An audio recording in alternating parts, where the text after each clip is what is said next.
When you start to wake up spiritually, something unusual happens. And by waking up, I don't mean getting out of bed or drinking coffee in the morning.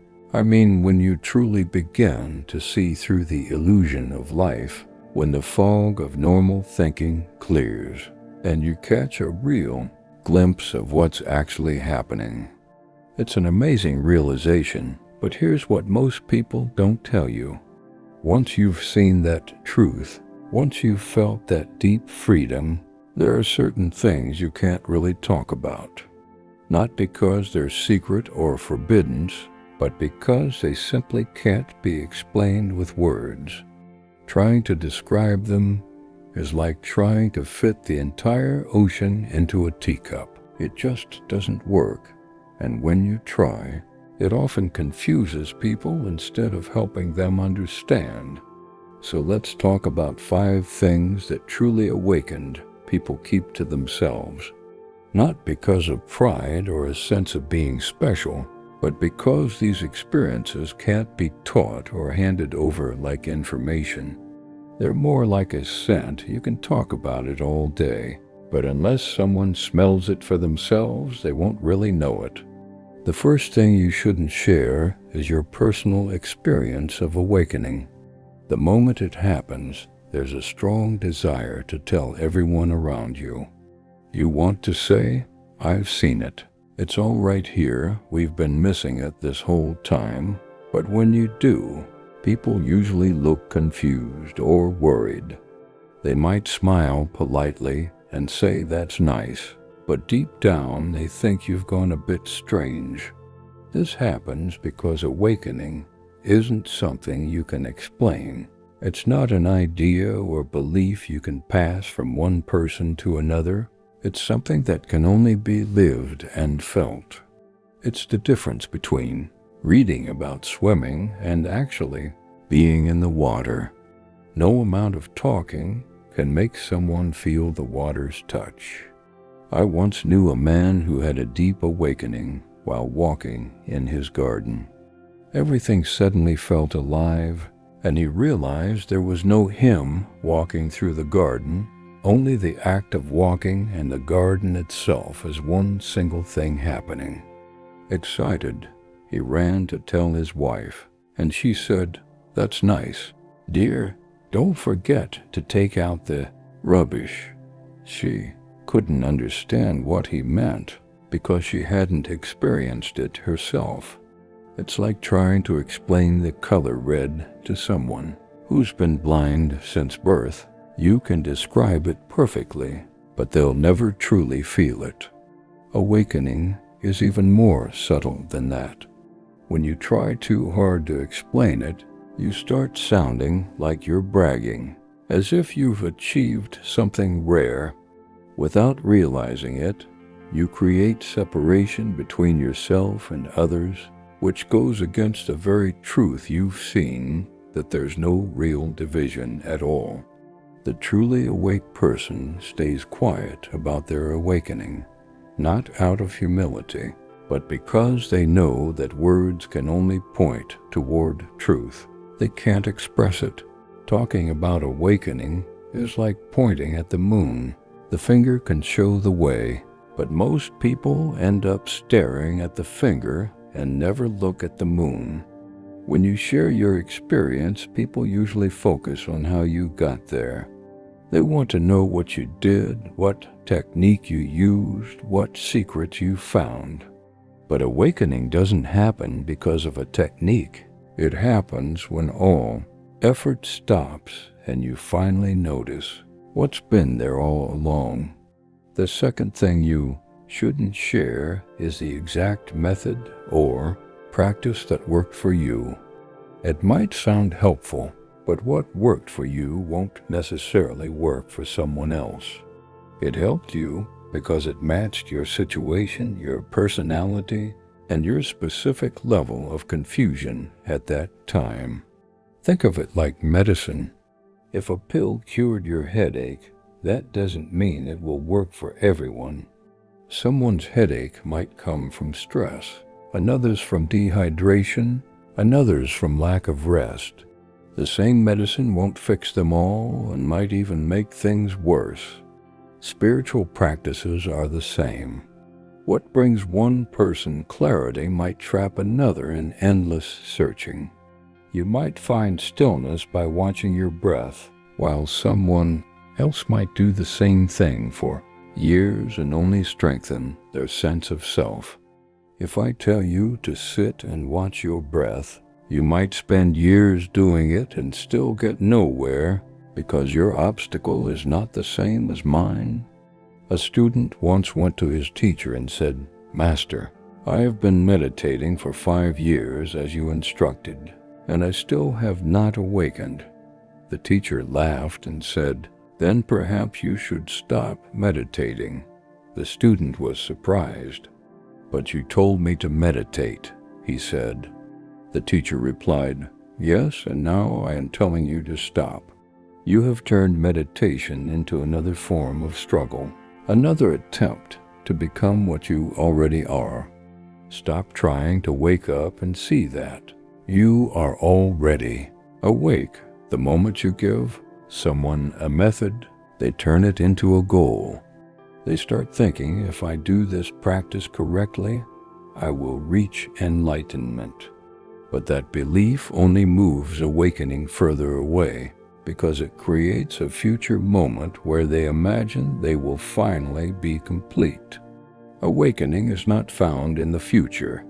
It is here, now. It is the clear recognition of what already exists, not the creation of something new. The third thing you should never share is your insight into others. When you begin to awaken, you start to see people with great clarity. You notice their fears, their defenses, their illusions, and the stories they tell themselves. You see when they are acting from insecurity or pride. It is tempting to point it out and help them see it, but that almost always leads to misunderstanding. People only see themselves when they are ready, and when that time comes, they do not need anyone to show them. If you try to force that moment, you only meet resistance and resentment. Imagine a butterfly struggling to break free from its cocoon. You might feel the urge to help and cut it open, thinking you are doing a kind thing, but if you do, the butterfly will die. The struggle is what strengthens its wings. Without that effort, it can never fly. In the same way, people need to face their own struggles in their own time. Your attempt to help can do more harm than good. I once sat with a friend who was complaining about being treated unfairly at work. He was convinced that his boss disliked him. I could clearly see the real issue, that his arrogance and dismissive attitude made him difficult to work with. But I did not tell him that because he was not asking for the truth. He was asking for comfort. If I had said, "You are being arrogant," he would have grown defensive, maybe angry, and he still would not have seen it. So I listened. Months later, without me saying anything, he admitted, maybe I was a bit hard to work with. The realization came naturally when he was ready for it. The awakened person learns to trust this process. They do not try to awaken others by force. They understand that awareness blooms on its own, like a flower opening in the morning sun. You cannot make the petals open faster. You can only create the right conditions and step back. The fourth thing you should never share is your experience of the void, the emptiness at the heart of all existence. This is the most dangerous truth to share, because it can deeply unsettle those who are not ready for it. When you truly wake up, you see that nothing is fixed or solid. Everything you once thought was real turns out to be a movement, a flow, a process. Even the sense of self that feels so continuous is like a river. You can call it a river, but when you try to hold it, You find only water slipping through your fingers. The river is not a thing, it is an event. This understanding can be liberating. It means you are not trapped in a fixed identity. You are not confined by your past or your problems. Everything you experience is like a cloud drifting across the sky. But to someone who has not seen this, it sounds terrifying. It sounds like nothing matters, like life is meaningless. I once tried to explain this to a colleague during dinner. He was talking about his goals and ambitions, and I said, "There really is no you to achieve anything. What you call yourself is only a pattern, not something solid." He looked at me in disbelief. "Of course I am real," he said. "I have thoughts, feelings, memories. How can you say I am not real?" He thought I was denying his existence, but I was not. I was trying to say that he is real, but not in the way he imagines. He is not a separate being trapped inside a body. He is the entire universe expressing itself through the form he calls himself.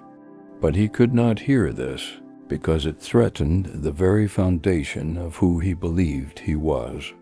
Without that sense of self, he felt he would collapse. That is why wise teachers have always been cautious about who they share the deepest truths with. They understood that truth is like medicine.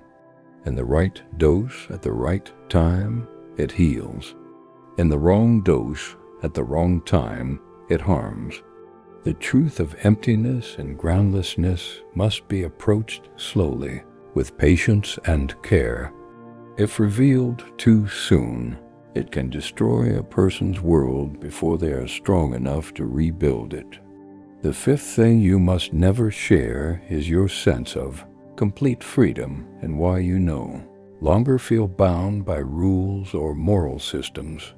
When you awaken, you begin to see that all the rules, beliefs, and moral codes of society are simply agreements, a collective game we've all chosen to play.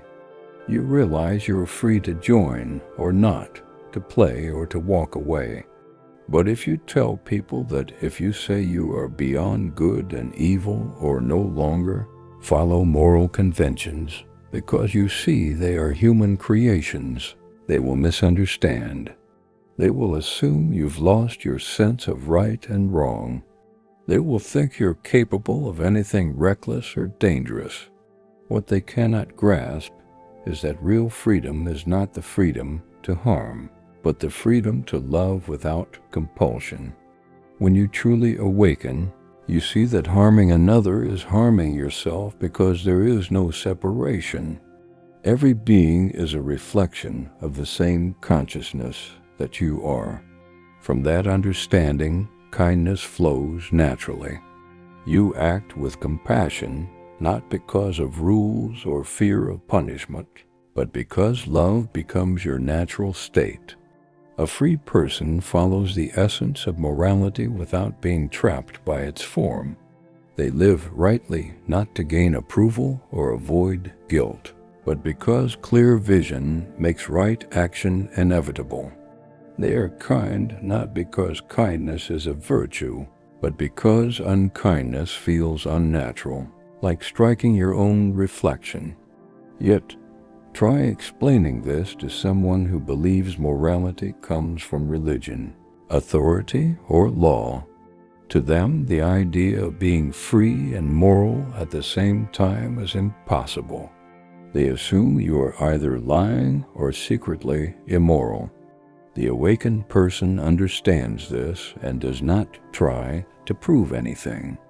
They follow the flow of social life, not out of fear or obligation, but because it keeps harmony. They pay their bills, obey traffic lights, and show respect, not because they must, but because it creates peace. They move through life like a skilled actor who knows it's all a play, but still performs with full sincerity. So these are the 5 things that should never be shared openly if you are awake. Your direct experience of awakening, the practices that worked for you, your insights about others, your understanding of emptiness, and your sense of freedom from conventional morality. This doesn't mean you can't speak about spiritual matters. It means you must speak with lightness, not with claim or authority. You can point toward truth, but you cannot own it. You can offer direction, but not conclusions. The awakened person speaks softly, suggests rather than insists, invites rather than convinces. They know that words are only fingers pointing at the moon, and that the real moon cannot be spoken. The truest teaching is not in words at all, but in presence. It's in the calmness of being, and the peace that radiates without effort, and the quiet joy that needs no explanation. People may not understand what you say about awakening, but they can feel something when they're near you. They feel a deep stillness, a sense that you are completely at home in existence. So be silent about your awakening. Live it instead of describing it. Let your being speak for you. Those who are ready to awaken will awaken, not because you try to make them, but because life itself is awakening through everyone, each in their own time. You are not the source of awakening. You are part of its unfolding. And if someone sincerely seeks the truth and comes to you with openness, then speak gently. Speak not as a teacher above them, but as one wanderer who has found water, showing another where to drink. Because the secret is simple. There is nowhere to go, nothing to reach. We have never been separate from what we seek. We have always been home, only pretending we were lost so we could experience the joy of finding ourselves again.